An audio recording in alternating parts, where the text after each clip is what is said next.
Kabupaten Nias Barat merupakan hasil pemekaran dari Kabupaten Nias berdasarkan Undang-Undang Nomor 46 Tahun 2008. 4. Kabupaten ini terdiri dari 8 kecamatan dan 105 desa.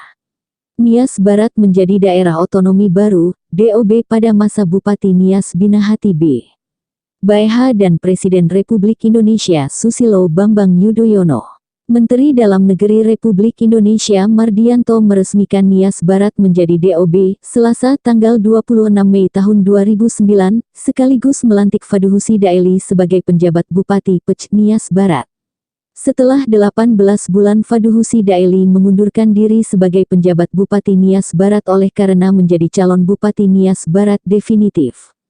Roda pemerintahan, kemudian, dijalankan oleh pelaksana tugas Bupati Nias Barat Der.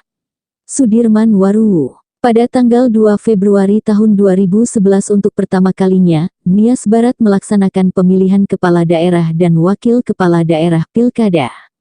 Ada 3 pasangan calon, yakni, Faduhusi Daeli Sinar Abdi Gulo, Fasya, Yupiter Gulo Raradodo Daeli PIRA, dan Adrianus Aroziduhu Gulo dan Hermit Hia AAR. Pasangan calon yang terpilih sebagai Bupati dan Wakil Bupati Nias Barat definitif adalah Adrianus Aroziduhu Gulo dan Hermit Hia. Mereka dilantik oleh pelaksana tugas Gubernur Sumatera Utara pada tanggal 13 April tahun 2011.